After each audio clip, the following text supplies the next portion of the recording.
খুলনাবাসীর পক্ষ থেকে এলাকাবাসীর পক্ষ থেকে আসসালামু আলাইকুম ওয়া রাহমাতুল্লাহি ওয়া বারাকাতুহু। সবাই আপনারা ভালো আছেন? আলহামদুলিল্লাহ আলহামদুলিল্লাহি রাব্বিল আলামিন। সালাতু ওয়াসসালামু আলা সাইয়্যিদিল মুরসালিন ওয়া আলা আলিহি ওয়া সাহবিহি আজমাইন। বাংলাদেশ জামাত ইসলামীর ফুলতলা উপজেলা শাখার উদ্যোগে উপজেলা জামাত ইসলামীর কার্যালয়ের শুভ উদ্বোধন উপলক্ষে আয়োজিত এই সংক্ষিপ্ত অনুষ্ঠানের প্রিয়ভাজন সভাপতি, মঞ্চে ভবিষ্ঠ সম্মানিত জামাত নেতৃবৃন্দ, ফুলতলা বাস স্ট্যান্ড চত্বরে আমার চিরচেনা, আমার প্রিয়, আমার একান্ত অন্তরের ফুলতলাবাসী ভাইরা, আমরা আজকের এই জামাত ইসলামীর ফুলতলা উপজেলা অফিস উদ্বোধনী উপলক্ষে যে একেবারেই অল্প সময়ের জন্য একত্রিত হয়েছি, আমি এখানে আসার পথেও মনে করছিলাম যে একটা অফিস ওনারা নতুন ভাড়া নিয়েছেন, সে অফিসে হয়তো যাব, 2-5টা চেয়ার টেবিল থাকবে, সেখানে দেখা সাক্ষাৎ করে একটু দোয়া করে চলে যাব। আমার আবার সন্ধ্যার ফ্লাইটে ঢাকায় যেতে হবে। আমি সকালে আসছি, একেবারে অল্প একটু সময় নিয়ে দক্ষিণ ডুমুরিয়ার একটা অঞ্চলে বাঁধ ভেঙে গিয়ে শত শত পরিবার উদ্বস্ত বাঁধের উপরে কষ্ট পাচ্ছিল, তাদের কাছে একটু সহানুভূতি জানাতে গিয়েছি। আবার ফিরে যাওয়ার পথে থানা আমির আমাকে অনুরোধ করেছিলেন যে আমরা একটা অফিস নিয়েছি, আপনি একটু উদ্বোধন করে যাবেন। তো আমরা তো ধারণা করি যে অফিস উদ্বোধন মানে তো অফিসে গিয়ে একটু দোয়া পড়বো আর একটা জিলাপি টেলাপি খাবো আর কি বলেন? ঠিক। তো আমি তো দেখি যে এখন কি বা জিলাপি কোথায়, আর সেই 2-4টা চেয়ার টেবিল আর 2-4টা মানুষ কোথায়। আলহামদুলিল্লাহ এই উপলক্ষে একেবারে এত সংক্ষিপ্ত সময়ে যাওয়ার পথে যে শত শত ফুলতলাবাসী এখানে আমরা এই অফিসের দোয়ার জন্য সমবেত হয়েছি, এবং গত 5ই আগস্ট বাংলাদেশের হাজার হাজার ছাত্র জনতার রক্তস্নাত এক নতুন অধ্যায়ের মধ্য দিয়ে যে নতুন বাংলাদেশ আমরা উপহার পেয়েছি। 15 বছরের চেপে বসা আওয়ামী দুঃশাসনের জগদ্দল পাথর আমাদের বুকে চেপে বসেছিল, আমরা শ্বাসরুদ্ধ হয়ে যাচ্ছিলাম। আল্লাহ তাআলা সেই জগদ্দল স্বৈর শাসকের পাথরকে আমাদের বুক থেকে কিছুক্ষণের জন্য হলেও সরিয়ে দিয়ে আমরা একটা নতুন বাংলাদেশে মুক্ত ভাষাতে নিঃশ্বাস নেওয়ার স্বাদ অনুভব করছি। আপনারা কি আমার এই মানসিক অনুভূতির সাথে একমত? যারা যারা এই নতুন বাংলাদেশে আওয়ামী ফ্যাসিবাদ মুক্ত স্বাধীন নতুন বাংলাদেশে স্বস্তির স্বাদ পেয়েছেন, তারা একটু আল্লাহর শুকরিয়ার জন্য হাত উঁচু করে দেখান।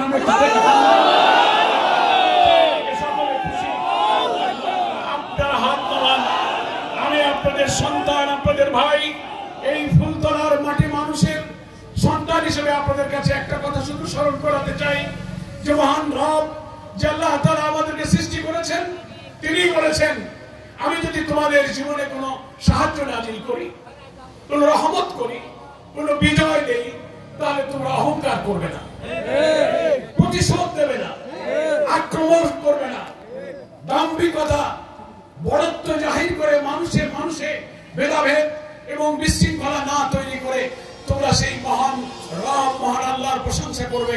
আল্লাহ তাআলা সূরা নাসরের মধ্যে বিজয়ের পরে মুমিন মুসলিমরা কি করে সেই বিজয়ের শুকরিয়া আদায় করবে? বিজয় মিছিল করে না, প্রতিপক্ষের উপরে আক্রোশ, ক্ষোভ, প্রতিহিংসা জাহির করে না। তার পদ্ধতি হলো ফাসাব্বিহ বিহামদি রাব্বিকা আস্তাগফির ইন্নাহু কানা তাওয়াবা। আল্লাহু আকবার, আল্লাহু আকবার, আল্লাহু আকবার। আল্লাহ শিখাচ্ছেন আমি যখন তোমাদের কোনো সাহায্য করি, বিজয় দেই, তোমরা আমার তাসবিহ পাঠ করো, আমার গুণকীর্তন করো, কারণ এই বিজয় তোমরা আনো নাই, আমি আসমান থেকে নাজিল করে বিজয় দেই। আমরা তো 15টা বছর এই স্বৈর শাসনের বিরুদ্ধে সংগ্রাম করেছি, বারবার ব্যর্থ হয়েছি। আওয়ামী ফ্যাসিবাদী সরকার গুলি করে, হত্যা করে, ফাঁসি দিয়ে, মিটিং মিছিল অফিস বন্ধ করে, হাজার হাজার লক্ষ লক্ষ মামলা দিয়ে আমাদের বাড়ি ছাড়া ঘর ছাড়া করেছে। নির্বাচন এসেছে, আমরা আমরা ভোট দিতে পারিনি, দিনের ভোট রাতে কেটে নিয়েছে। ভোট দিতে গেলে রাস্তায় ব্যারিকেড দিয়ে ছাত্রলীগ যুবলীগ বাধা দিয়ে বলেছে ভোট হয়ে গেছে, বাড়ি চলে যাও। আমরা আমাদের ক্ষমতা দিয়ে এই ফ্যাসিবাদকে অপসারণ করতে পারিনি, তাই আল্লাহ বলছেন আমার তসবিহ গুণকীর্তন করো, যার রহমতে তোমাদের এই বিজয়। আর বিহামদিক আমার প্রশংসা করো, আমি এর প্রশংসা প্রাপ্য, তোমরা এর প্রশংসা করো। রব্বিকা আস্তাগফির, আর ক্ষমা প্রার্থনা করো। আওয়ামী লীগ তো ক্ষমা চাবেই জাতির কাছে, কি বলেন? 15 বছরের যে খুন হত্যা গুম পাপের জন্য জাতির কাছে ক্ষমা চাইতে হবে, আর আল্লাহ মাফ করবেন কিনা আল্লাহ পাক ভালো জানেন। কিন্তু আমরা যারা এই 15 বছরে আন্দোলন করেছি, 5ই আগস্টের ছাত্র অভ্যুত্থানে যে 1000 ছাত্র জনতা জীবন দিল, রক্তে বাংলার রাজপথ রঞ্জিত হলো, এখনো হাসপাতালে আহত হাজার হাজার ছাত্র জনতা, পা নেই, চোখ নেই, হাত নেই, পঙ্গু হয়ে তারা কাতরাচ্ছে, চিকিৎসা নিতে পারছে না। এই ত্যাগের বিনিময়ে 5 তারিখে আল্লাহ তাআলা তার আসমান থেকে আমাদের জন্য যে নুসরত, যে সাহায্যটা যিনি করেছেন, আল্লাহ বলছেন এই কাজের মধ্যে তোমাদেরও কিছু ভুল ত্রুটি হয়েছে। তোমরা ভীরুতা, কাপুরুষতা, আলসেমি, গাফেলতি করেছ, তোমাদের দায়িত্ব পালনে ব্যর্থতার পরিচয় দিয়েছ। বিজয় আমি দিয়েছি, এই কাজ করতে গিয়েও যে কিছু ভুল হয়ে গেছে, আমার কাছে সে ভুলের জন্য ক্ষমা চাও।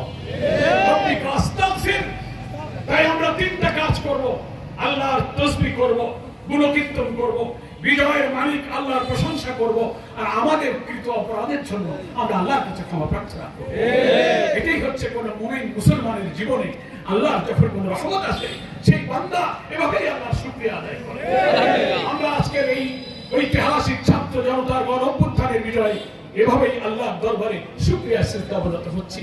আমার মাবুদ এরকম কৃতজ্ঞতা স্বীকারকারীদেরকে বলেছেন, লাইন শাকারতুম লাযিদান্নাকুম, তোমরা যারা আমাকে এভাবে শুকর করবে, এভাবে আমার কৃতজ্ঞতা স্বীকার করবে, আমি এই নিয়ামত তোমাদেরকে আরো বাড়িয়ে দেব, অনেক লাযিদান্নাকুম, তোমাদের এই বিজয়কে আরো বৃদ্ধি। আমরা সেই আল্লাহর শুকরিয়া চাই, আল্লাহর বিজয় চাই। ফলে 1 মাস কেবল হলো, এখনো হাজার হাজার ছাত্র জনতার এই রক্তে যেসব মায়ের মুখ খালি হয়েছে, যেসব বোনেরা স্বামী হারা হয়ে বিধবা হয়েছে, ছোট ছোট বাচ্চারা পিতা হারা হয়েছে, তাদের চোখের পানি এখনো শুকায় নাই। আমাদের আমিরে জামাত, বাংলাদেশের বিরোধী রাজনৈতিক দলের অনন্য মানবিক নেতা ডাক্তার শফিকুর রহমান আমাদেরকে নির্দেশ দিয়েছেন 1000 নিহত মানুষের বাড়িতে বাড়িতে গিয়ে সহানুভূতি জানাবো, সহযোগিতা করব, হাসপাতালে বাড়িতে হাজার হাজার চিকিৎসাধীন লোকদের আমরা সাহায্য করব। তাই আমিরে জামাত সহ ঢাকা থেকে সারা দেশে আমরা ছড়িয়ে পড়েছি, বাড়িতে বাড়িতে যাচ্ছি, তাদেরকে সান্ত্বনা দিচ্ছি। সান্ত্বনা দিতে গেলে তাদের কান্না, তাদের কষ্ট, তাদের প্রশ্নের জবাব আমরা দিতে পারছি না। মায়েরা বলছে আপনারা তো আমাকে সান্ত্বনা দিচ্ছেন, আমার স্বামী কষ্ট করে আমার সংসার চালাতো, বাড়ি থেকে যাওয়ার সময় বলে যেত কি আনতে হবে, কি লাগবে বলো, এই কথাগুলো আমাকে এখন কে বলবে? আমরা তো তাদের কোনো জবাব দিতে পারিনি। ছোট্ট 3-4 মাসের বাচ্চা আমার বলে দিয়ে বলছে এই বাচ্চা বড় হয়ে তার বাপকে তো খুঁজে পাবে না, বাপকে ডাকতে পারবে না। এই আত্মত্যাগ, এই কোরবানি, এই হাজার ছাত্রের রক্তের উপরে দাঁড়িয়ে আমরা আজকে যে আনন্দ করছি, আজকে যে মুক্তির স্বাদ পাচ্ছি, এই হাজার ছাত্র জনতা হচ্ছে এই বিজয়ের সেই অংশীদার।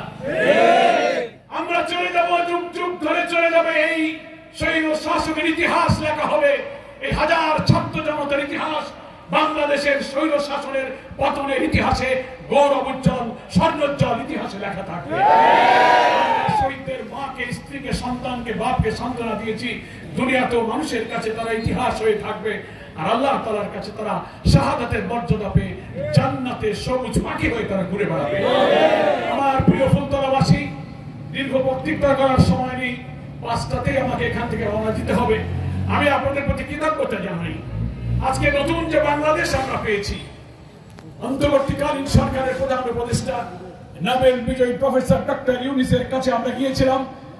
আমাদের আমিরের নেতৃত্বে তিনি আমাদের কাছে সহযোগিতা চেয়ে বলেছেন আমরা একটা নতুন শোষণ মুক্ত বাংলাদেশে অবাধ নিরপেক্ষ নির্বাচনের জন্য যতটুকু সময় লাগে প্রশাসনের অন্ধে অন্ধে রাজনীতিকরণ, দলীয়করণ, অপরাধ, লুটপাট এবং চাঁদাবাজি, টাকা পাচার, মানি লন্ডারিং, সন্ত্রাস যেভাবে রাষ্ট্রযন্ত্রের বাসা বেঁধেছে, 15 বছরের এই জঞ্জাল সাফ করে একটি অবাধ স্থিতিশীল রাষ্ট্র দেশ তৈরি করে আমরা গ্রহণযোগ্য নির্বাচন করতে যতটুকু সময় লাগে আমরা ততটুকু সময় চাই।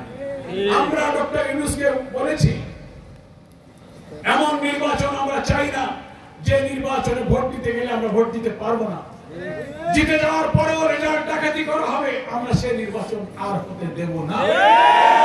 একটু যদি সময় লাগে, 15 বছর আমরা ধৈর্য ধরেছি, আমরা আর একটু ধৈর্য ধরতে পারবো না।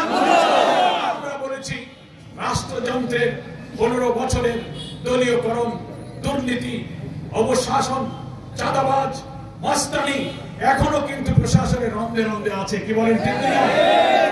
শেখ হাসিনা, শেখ রেহানা লক্ষ কোটি জনতা রুদ্র রসের জোয়ারকে ভয় করে দুপুরবেলা হেলিকপ্টারে পালিয়ে ভারত চলে গেল, কিন্তু তার প্রেতাত্মারা এখনো বাংলাদেশের রন্ধে রন্ধে বসে আছে।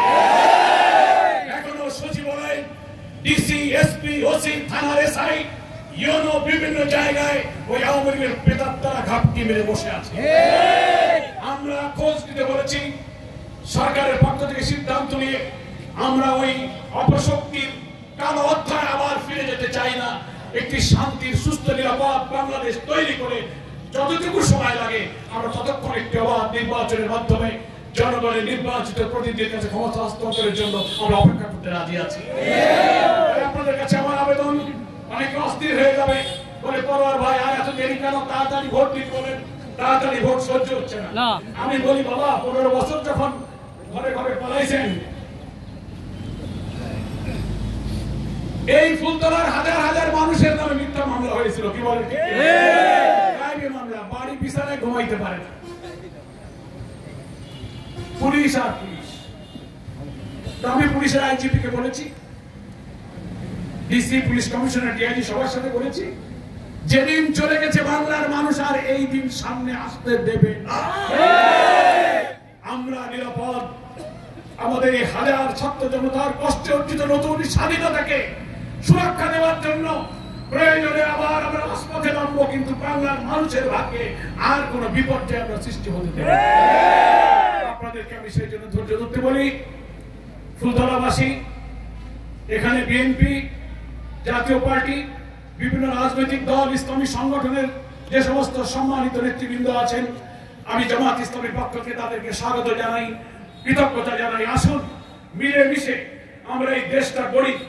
অরাজকতা তৈরি করবে হাসিনা, ভারত গেলে কি হবে? ওর বহু খলিফা এদেশে আছে,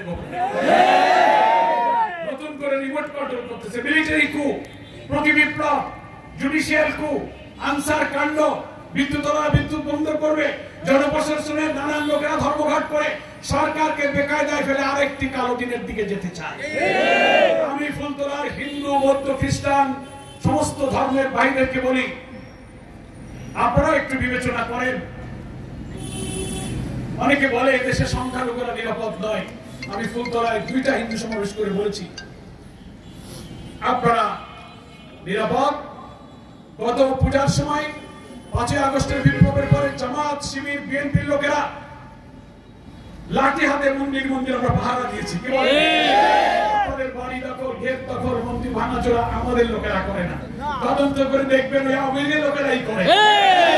আপনার দোকান দখল করে, ঘের দখল করে, বাড়ি দখল করে, জমি দখল করে, মন্দির ভেঙে দাড়িওয়ালা, টুপিওয়ালা ইসলামী শক্তির উপর চাপায়। আমি চ্যালেঞ্জ করেছি, বাংলাদেশের জামাত ইসলামী ছাত্র শিবিরের লোকেরা একটা মন্দির ভেঙেছে, কোন হিন্দুর বাড়ি দখল করেছে, একটা প্রমাণ দেন। আমি ঢাকার হিন্দুদের ঢাকেশ্বরী মন্দির, ঢাকায় সব ধর্মের নেতাদের সাথে মত বিনিময় করেছি, এখানে বলেছি। তারা বলছে স্যার না, আপনাদের লোকেরা আমাদের এগুলো করে নাই। কিছু লোকেরা তো দুর্বৃত্ত করে, তারা কারা? তারা আওয়ামী লীগের দুরভিসন্ধে কাজে লাগে ইসলামী শক্তিকে দুর্বল করার জন্য, আওয়ামী ফ্যাসিবাদের সে হতাশ হয়ে তারা এই কাজটা করে। আমি তাই বলবো আপনাদের শারদীয় দুর্গা উৎসব সামনে, নাকি বলেন? শারদীয় দুর্গা পূজায় ফুলতলাবাসী হিন্দু ভাইদেরকে বলবো, আমার 4 ইউনিয়নের সব নেতাদেরকে আমরা বলেছি এই দুর্গা পূজায় আগের মতো তারাও মন্দিরে মন্দিরে এলাকায় এলাকায় তারা আপনাদের সাথে থাকবে এবং সহযোগিতা করবে। কোনো অপঘটনা, কোনো দুর্ঘটনা যেন না ঘটে। আপনাদের এটাও বলেছি যে হিন্দুরা বলে আমরা সংখ্যালঘু, তাই বলে মনটা একটু ছোট করে। আমি বলেছি না, দুনিয়ার সব দেশে কিছু লোক সংখ্যায় কম থাকে, বেশি থাকে, তারা কেই না দেখে সংখ্যালঘু আর সংখ্যা পুরো হওয়ার কারণে ওই দেশে তার অধিকারের কোনো কম বেশ হবে, ওটাই নয়। আমাদের আমিরে জামাত বলেছেন, আমরাও বলি আমরা কেউ সংখ্যাগুরু নই, সংখ্যালঘু নই, আমাদের পরিচয় আমরা বাংলাদেশী। একজন মুসলমান আমাদের সংবিধানে সংরক্ষিত সকল নাগরিক অধিকার, নিরাপত্তা, ভাত, কাপড়, শিক্ষা, চিকিৎসা সমস্ত অধিকার এবং মুসলমান যেমন ভোগ করবে ওই অধিকার একজন হিন্দুও ভোগ করবে। ফলে আমাদের সাম্প্রদায়িক সম্প্রীতির উজ্জ্বল দৃষ্টান্ত এই বাংলাদেশে আওয়ামী লীগ বারবার চেষ্টা করেছে হিন্দু ভাইদেরকে কাজে লাগিয়ে ওরা আমাদের বিরুদ্ধে উস্কাই দিয়ে একটা অরাজকতা করে, তারপরে গিয়ে জামাত শিবির করেছে। একটা প্রমাণ নাই। হিন্দু ভাইদের কাছে আমি এটাও বলেছি যে 2টা অপপ্রচার আছে আপনাদের ব্যাপারে। একটা হলো যে কোনো কিছু হিন্দুদের হলে প্রথম দোষায় জামাত শিবির, কিন্তু একটা প্রমাণ তো দিতে পারেননি। তাহলে হিন্দু ভাইদেরকে বলেছে আপনাদেরকে এই অসত্য প্রচারটাকে ভুল প্রমাণ করতে হবে। হিন্দু ভাইরাই বলবে না জামাত শিবির আমাদের কোনো হামলা মামলা কোনো ভাঙচুর করে না। আপনারা মুখ দিয়ে যদি বলেন তাইলে জনগণ বিশ্বাস করবে। কি বলে? আর একটা অপপ্রচার আছে, দেশের মানুষের মধ্যে একটা ধারণা আছে হিন্দু মানেই হলো আওয়ামী লীগ, হিন্দু মানেই নৌকোয় ভোট, এরকম ধারণা আছে না? আমি হিন্দু ভাইদেরকে বলেছি এই দোষটাও আপনাদেরকে মিথ্যা প্রমাণ করতে হবে। আমি বিশ্বাস করি না হিন্দুরা যে শুধু নৌকায় ভোট দেয় তা ঠিক না। কি বলেন? হিন্দুরা অন্য মার্কাতেও ভোট দেয়। তবে আপনারা যে আওয়ামী লীগের রিজার্ভ শক্তি না, আপনারা যে আওয়ামী লীগের রিজার্ভ ভোট না, আপনারা রাজনীতি দিয়ে সেটা প্রমাণ করুন এবং আপনাদের বিরুদ্ধে অপপ্রচারটা আপনারাই বন্ধ করতে পারবেন, আমরা বন্ধ করলে হবে না, নাকি বলে? তাহলে ইনশাআল্লাহ মিলেমিশে আমাদের এই সোনার নতুন বাংলাদেশে আমরা শান্তির সাথে বসবাস করতে পারবো। ঠিক আছে? আল্লাহ যদি তৌফিক দেয় তো আরো বড় জনসভা করে, এই ফুলতলা তো আমার বাড়ি, আমার ঘর, তো ঘরের লোকের কাছে এত ওয়াজ নসিহতের দরকার কি? সময় পেলে আবার বলবো। গত 14 তারিখে এসেছিলাম, একটু হঠাৎ যাওয়ার সময় স্বাধীনতা চত্বরে 2টো কথা বলেছিলাম। আজকে আবার কয় তারিখ? 6 তারিখে আবার একটু, 1 মাসও হয়ে পড়ে নাই, তো মাঝখানে দেখা হয়ে গেল আসা যাওয়ার পথে। আপনারা বেজার হবেন না, আজকে ফুলতলা জামাত ইসলামের অফিসটা এখানে আমি নিচের থেকে তাকাই দেখতেছি, ওখানে আমার যাওয়া লাগবে না, নাকি? আমার যাওয়া লাগবে না, 5টা বেজে গেছে। আমরা একটা রাজনৈতিক দলের অফিস মানে হলো, জামাত ইসলামের অফিস মানে হলো ওই অফিস হবে ওই অঞ্চলে আল্লাহর বান্দাদের কাছে দ্বীনের দাওয়াত প্রচার করার কেন্দ্র। কোরআন, হাদিস, ইসলামী বই পুস্তক দিয়ে এলাকার হাজারো লাখো মানুষের কাছে ইসলামের দাওয়াত তারা পৌঁছাবেন, সাংগঠনিক কাজ করবেন, মানুষের ভালো মন্দ সুখ দুঃখ খোঁজ খবরের জন্য কেন্দ্রের একটা যোগাযোগের ব্যবস্থা এখানে হবে। আল্লাহ তাআলা এই জামাত ইসলামের ফুলতলা উপজেলার অফিসকে এই আন্দোলনের, ইসলামী আন্দোলনের একটি দুর্জয় ঘাঁটি হিসেবে কবুল করুন। এখান থেকে এই অঞ্চলের প্রতিটি গ্রামে, ইউনিয়নে, ওয়ার্ডে, পাড়ায়, মহল্লায় ইসলামের দাওয়াত ছড়িয়ে পড়ুন। তৃণমূল পর্যায়ে, ওয়ার্ড পর্যায়ে জামাত ইসলামের শক্তিশালী সংগঠন গড়ে উঠুক। বিএনপি, জাতীয় পার্টি, সকল বিরোধী রাজনৈতিক দল একসাথে বসবেন, চা খাবেন, মিলেমিশে। আমরা আওয়ামী অপশক্তির বিরুদ্ধে যেমন আন্দোলন করেছি, সামনে নতুন কোন চ্যালেঞ্জ, কোন অরাজক পরিস্থিতি যদি আওয়ামী ফ্যাসিবাদী প্রচার করার চেষ্টা করে, আগের মতো আমরা ঐক্যবদ্ধ সেটা ইনশাআল্লাহ রুখে দেব। সেই দুঃশাসন বিরোধী আন্দোলনের একটি দুর্গ হিসেবে জামাতের অফিস ইনশাআল্লাহ কাজে লাগবে। আমরা এতদিন অফিস ব্যবহার করতে পারিনি। জামাতের ঢাকার মগবাজারের কেন্দ্রীয় অফিস এই 13-14 বছর সব জায়গায় বন্ধ। 5 তারিখে যেদিন আমাদের বিজয় হলো, আমি তখন ঢাকার জেলখানায়, আমাকে ধরে জেলে আটকানো ছিল। জেল তো আমার এখন দ্বিতীয় বাড়ি। আমার ছেলে মেয়েদের বলি জেল হচ্ছে আমার সেকেন্ড হোম। লোকেরা মালয়েশিয়া সেকেন্ড হোম করে, দুবাই আবুধাবিতে সেকেন্ড হোম করে, লোকেরা আমার জেল কেটে বলে খালি তোমার জেলে দেখি, বলে জেল হচ্ছে আমার সেকেন্ড হোম। তাই বিজয়ের দিনও আমি জেনেছিলাম, সন্ধ্যায় যখন বিজয়ের খবর পেলাম, জেলার সুপারকে বললাম যে ফোন আনেন, টেলিফোন আনেন, এখন বাইরে কথা বলবো। দেশ স্বাধীন, এখন তো আমাদের হাতে দেশ। সুপার, জেলার ডেপুটি 7টা ফোন নিয়ে দৌড়ায়। আমরা বিএনপি জামাতের নেতারা ছিলাম, ফোন করে আমরা আমার মা, স্ত্রী, সংগঠনের নেতাদের সাথে সালাম কালাম করলাম। তারা আনন্দ, ফোন করলাম তোমরা কোথায়? বলে আমরা এখন ঢাকার পল্টন দিয়ে হাঁটছি, আর ঢাকার ঈদের মধ্যে হাজার লক্ষ মানুষ দেখছি আর চোখের পানি ফেলে কাঁদছি, ঈদের আনন্দ হচ্ছে। আমার মাকে ফোন করলাম, মা অসুস্থ ঢাকায়। মাকে বললাম, মা বললো যে তুমি যখন গ্রেফতার হয়েছো, লোকেরা আমাকে বলে পরশ বারবার গ্রেফতার কবে বেরোবে। মা আমাকে বললো ফোনে জেলখানায় যে আমি তাদের বলেছি এই বাংলাদেশ নতুন করে স্বাধীন হবে, আর আমার ছেলেকে বেরিয়ে নিয়ে আমি খুলনায় যাবো।